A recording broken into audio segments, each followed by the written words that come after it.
I was always curious about what it would be like to actually live in Russia. Tell us about your life path. Hong Kong, Russia, Belgium. Siberia. As we know, you like Siberia very much. I wanted to show that Siberia is not just, this frozen, scary place. Russia, to me, was one of the only places that really felt like home. Russia was becoming the future. In Europe now, many cities are being erased with immigrants. St Petersburg feels more Italian than Italy these days. I took interviews with Americans that were living here. My channel got shut down. Freedom of speech do not allow any other alternative free speech. So you should stay silent.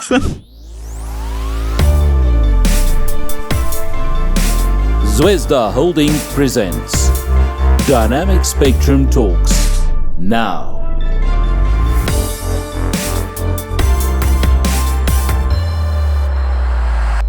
Hello, dear friends. This is Dynamic Spectrum Talks podcast, a meeting place for people from different countries and continents, representatives of unique cultures, united by one idea, the desire to erase the artificially drawn dividing lines between people and societies around the world. We seek common ground, restart cultural dialogue, and do everything we can to listen and be heard. I am Anna Shafran, and this is my colleague, Yuri Lindra. Very true. Hello, everyone.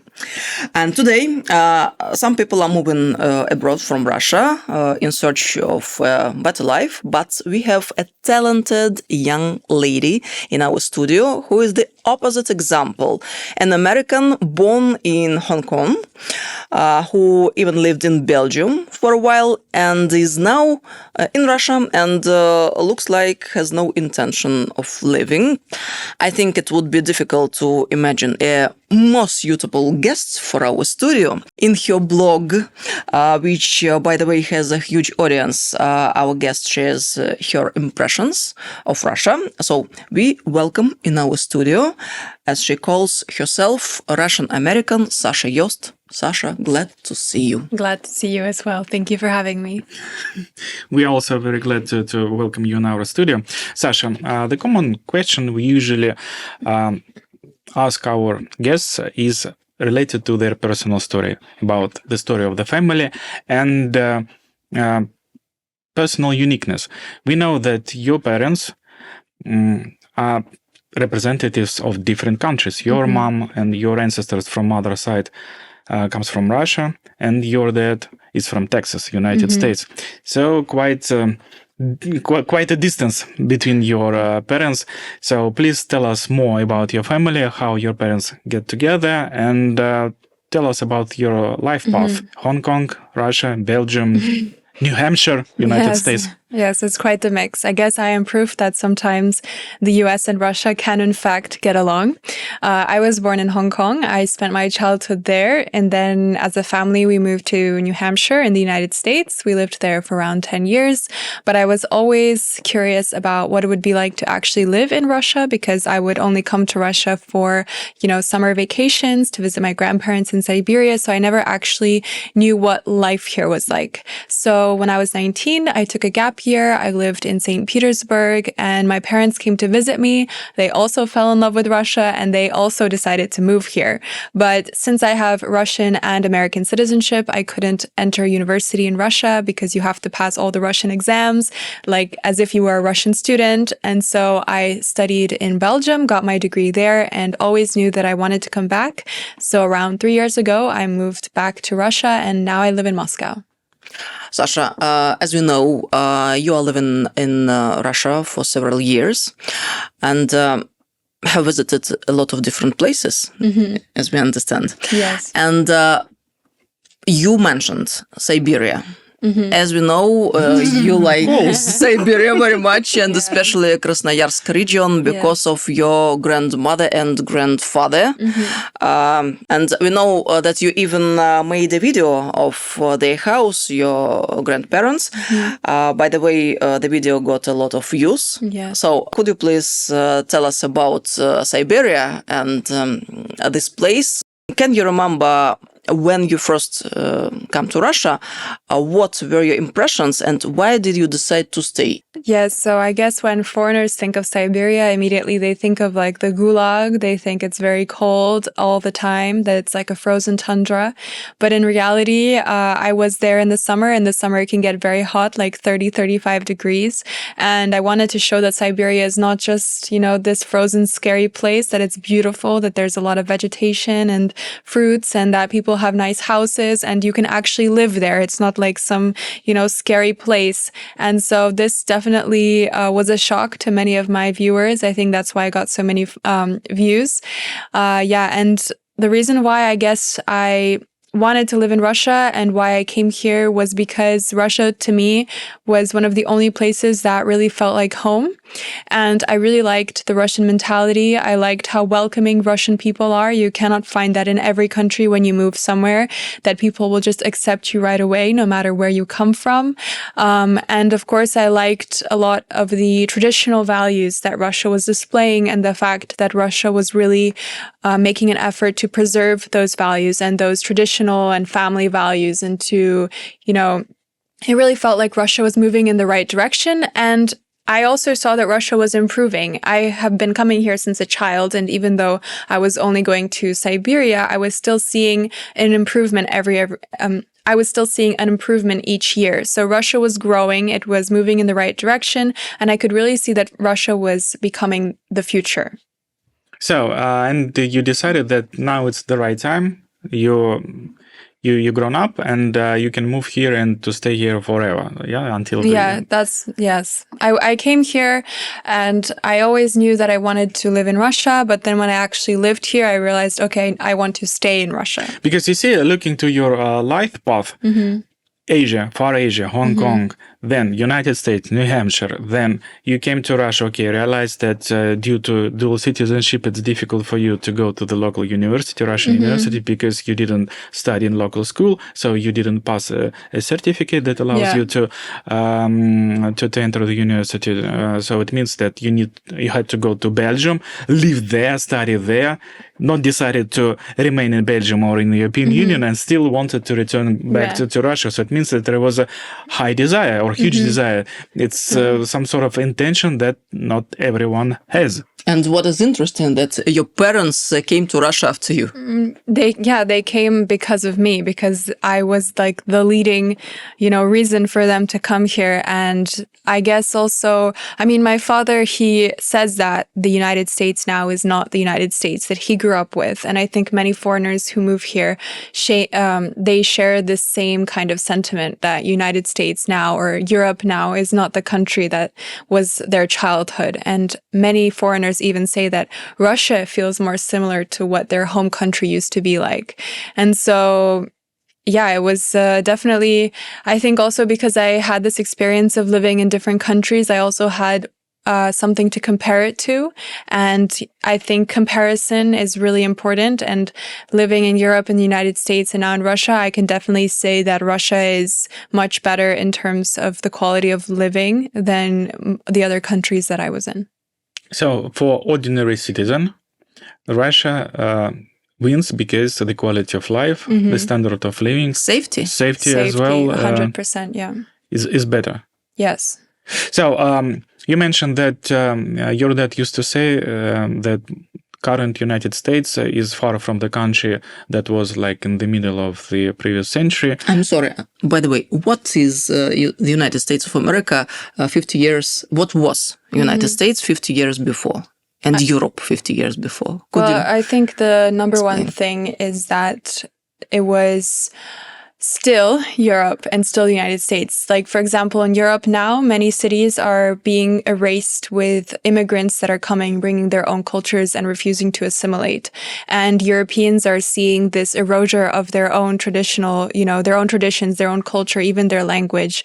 And of course, also when it comes to the nuclear traditional family, this is something that we are not seeing anymore in the United States or in Europe. It's almost becoming something that is radical to have conservative values. This is seen as something extreme, whereas it was the norm for thousands of years. So that is just, crazy to me how suddenly the minority is dictating to the majority how they should be living.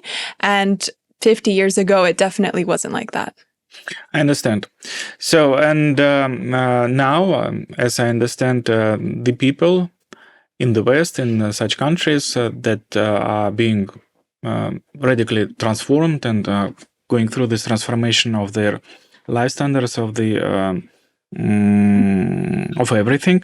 So they are looking towards Russia, and sometimes they spot something they knew existed in their cultures and their countries before.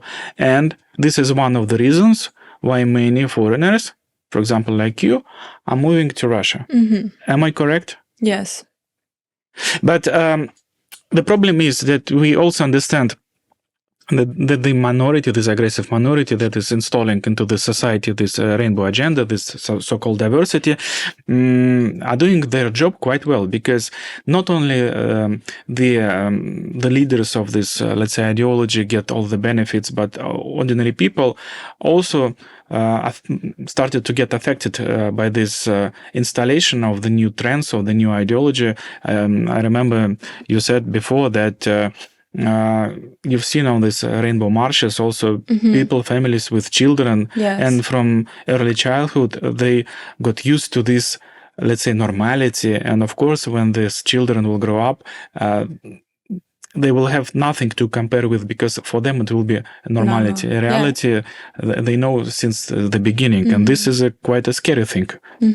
True? Yes, they're definitely, I would say it's almost like a type of brainwashing that they're doing, especially when it concerns children. I just think that's absolutely horrendous. And many foreigners are also moving here because of their children. Maybe they would have stayed if they didn't have children, but because they want their children to have a better future and they don't want their kids growing up and seeing this and thinking it's normal, they're doing this to save their children. And many see Russia as a type of Noah's Ark because of that. All right. Let's get back to Russia. St. Petersburg. St. Petersburg, and the International Economic Forum. Yeah, we are in Moscow, but the most probably known city of Russia overseas, of course, St. Petersburg, due to its heritage, and because also it's a venue for the biggest international annual event that is taking place in Russia. It's St. Petersburg's Economic Forum. And this year, you and your husband, you were the panelists and the speakers of the forum. Please tell us a little bit more about St. Petersburg, not because your parents live there, but let's describe also the international part of the city. Yes, so I think St. Petersburg is definitely very international. I think I wrote in Twitter, in X, actually, that St. Petersburg feels more Italian than Italy these days. And so, yeah. What a profound realization. Many Italians actually agreed with me. So, and the St. Petersburg Economic Forum was wonderful because it brought together many international people, many Russian people. And again, this year, we noticed that there were more talks also surrounding holy values, traditional values, family values, because Russia is really becoming this kind of example of that. And I saw other Americans that were attending this forum. I took some interviews with them to see why they're living here. And actually, just last year, I attended the forum as well. And I did the same thing. I took a video of the forum. I took interviews with Americans that were living here. And right after I published that video, my channel got shut down. So I think that perfectly describes how the West feels about what I'm doing. But I mean, our freedom of speech do not allow any other alternative free speech. So you should stay silent, otherwise you'll be blocked. But concerning the main idea of International Economic Forum, if we are talking about traditional values, what can you say? Well, it wasn't so discussed last year. So I think the fact that they're talking about it more now is really showing that this is, this traditional values are like the basis of growth in a multipolar world. And I think also the forum is becoming more international. They even had this international sector this year with Saudi Arabia, with Latin America, and next year it will be even bigger. So I think this is also showing that Russia is open, it is international, and the global south is there, it's present. And I think this is what the future is going to look like as well. Sasha, recently I heard a statement from a representative of the Global South she said to me, quite notable one, representative of the Global South, she said, it's incorrect. You shouldn't call us Global South. We are the global majority. Yes. I like that. I like I like that. I agree. Because we share most of the land, most of the resources, and the population is on our side. So let's send a straight impulse or a signal to this, let's say, minority that the majority is with us. Common values, not just Common only values, resources and so on. Yeah. Very true. And I think the West definitely understands that because Trump just recently wants to impose 10% tariffs on BRICS countries and countries aligned with BRICS. So they know it's the majority. And I think that's what really scares them. Yeah, it means what about their, let's say, Western values? Because they created, for example, WTO organization, World Trade Organization, just to remove and erase these barriers, tariffs, taxes, etc., in order to improve and speed up the process of the global trade and globalization as well through the economy. But now they say, okay, forget about WTO. We don't follow these rules and obligations. We just impose tariffs, sanctions, etc., because we want to. Nice word. And let's say a few words about the cancellation of LGBT agenda in the United States by Trump. It's very interesting. One very interesting question to you, because you know the American society and America. What is America right now better than, for example, us? I mean, Russians living in Russia. We heard a lot, and there were a lot of talks and speculations in our media society, media sphere, that Trump, after he got elected and became a president for the second time, so he wanted to turn the process of, let's say, a rainbow transformation, vice versa, and to return to the traditional roots in the American society in general. So one of his first degrees was a decree that recognized only two genders, male and female. So no other, we and 79 versions in Facebook, like they have. But what's in the reality? One thing is to proclaim to gender, and the other issue is to change the mindsets of the society, and also to not to allow the followers of this rainbow agenda to continue their activities like they used to do before Trump. So what's the reality now in the United States? Well, I think each state is very different. So even if the president wants to only claim that there's two genders, it doesn't mean that every state is going to agree with that. I mean, I lived in New Hampshire, and I know that still in most states, they still have gay parades. Also that you can still go by different pronouns if you want to. And I saw that even the police department of one of the cities of New Hampshire was even going around with gay flag badges, which is very strange to me. Why would a police department need to do that?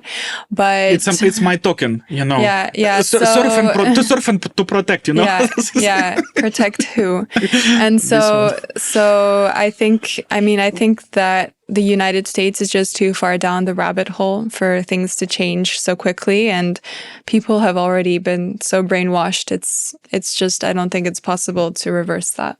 So there is practically no chance to return to normality. Maybe in like 100 years. I don't know. I don't see it. I don't see it happening just because so many people are against it. The problem is that after the Trump, the Democrats could return into power and to cancel all the decrees he made, so that they can easily return to the rainbow agenda in a couple of years.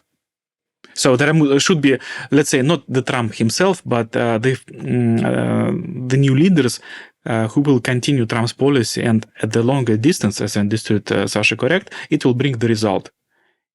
I don't know. You don't know, okay. We don't know either. I think that society so far, I'm not sure that especially the liberal states will ever listen to a Republican president. Okay, let's return to Russia. We know that last week you were in Tatarstan. Yes. Kazan, to be exact. What are your impressions and what we must know about Kazan in Tatarstan? Yeah, what did you do there? So I was in Kazan for the first time. It is a beautiful city. Many people tell me, go travel outside of Moscow, outside of St. Petersburg. And I have. I've traveled to many different villages and cities, and each time it just surprises me. I mean, when you travel in Russia, every new region is like a different country. And Tatarstan was very interesting to me because you could see how Islam and Christianity really coexist together in peace, which is a very rare thing to see these days. So it was really a wonderful experience. I'm filming a new video program there. I'm filming a new video show right now where I want to show I want to show food tourism in Russia. And because I think food is something that really brings people together no matter what culture you're from. You can sit down, have a meal, and share your experiences, your traditions, who you are. And I think it shows who you are. And so in Kazan, it was really something that I wanted to show and represent. And it was a lovely time. What we have to know about food in Tatarstan? That it's delicious and that everyone should try it. I liked echpachmak. It's a type of like dough triangle with meat inside. Chak-chak, which is a type of dessert with honey. And you will see all of that in my new video that I will be posting very soon. So I'm excited to bring people more culture from Russia, more delicious content. And we also know that beside Kazan, the Volga region is a place where former Russian Germans and some other foreigners would like to not just to visit, but to settle down. I mean, to reestablish German villages as they existed like 300 years ago, and maybe also to start a new life. What's so special in this Volga region? How do you think? Well, I think that many foreigners are not just looking at Moscow or St. Petersburg. They want to have other options. And the Volga region, I visited many times Nizhny Novgorod. This is a very big place now where foreigners are moving because it is not so crazy and not so big like Moscow, but it still has all the things that you need from a city, and you have the countryside nearby and the Volga, and it also has more, I guess, like, it's very Christian. You have a lot of Orthodox churches there. And so I think many foreigners that don't maybe want to live in a big city, but they still want to live in a beautiful part of Russia that aligns with their views and their values. I think Nizhny Novgorod is a place that many people are looking at. There's many Germans I know that are moving there, and there's an agency there that helps many foreigners move there. So I think we're going to see more and more of that. We mentioned your blog in our program, and we know that you was very successful. Thank you. 500,000 subscribers is great. In total, yeah. And before you've been blocked. Yes. yes, but after that you was blocked. Sasha told me that her channels, not only once, were blocked 5 times. Yeah, like 5 times or even more. So how difficult is to provide an alternative, a second opinion to international audience? Because what is the stranger thing? You don't speak about politics because we know that the policies of video hostings and social networks sometimes prohibits political content. At least they put it in a certain frames. But you don't speak about politics. You speak about lifestyle, about culture. What's the problem? On my social media channels, on my Western social media channels, I never spoke about politics. But unfortunately, being censored is political, and that, I guess, has made me a little bit more political. I'm now on X, which was formerly Twitter. This is one of the only platforms that I feel you cannot get censored just by talking about, you know, your perspective in your life and Russia. But unfortunately on other platforms, that is, even if you're not talking about politics, but you're just showing Russia from a different positive perspective, that's enough for you to get shut down, as we've seen with my accounts. But this is not, you know, a reason for me to give up. I'm going to continue. I'm going to make new channels, keep posting, and the right people will always find me because people are curious about Russia. And the more that you censor that, the more people are going to start asking questions.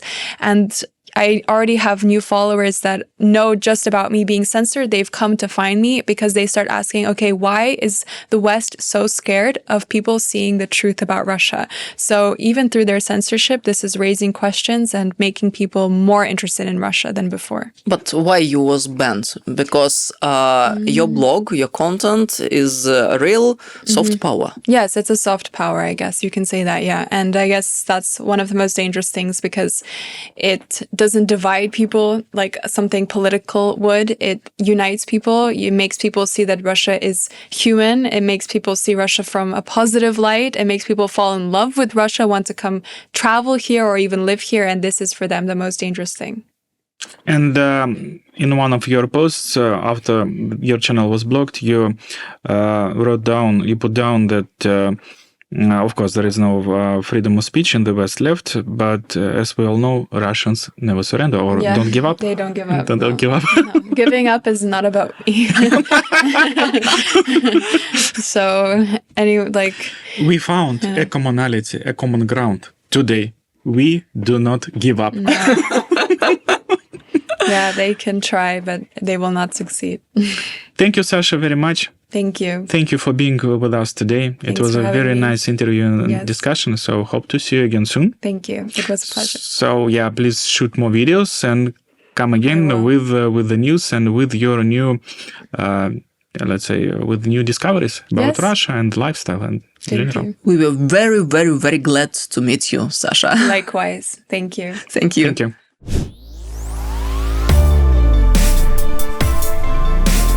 Zvezda Holding presents Dynamic Spectrum Talks now.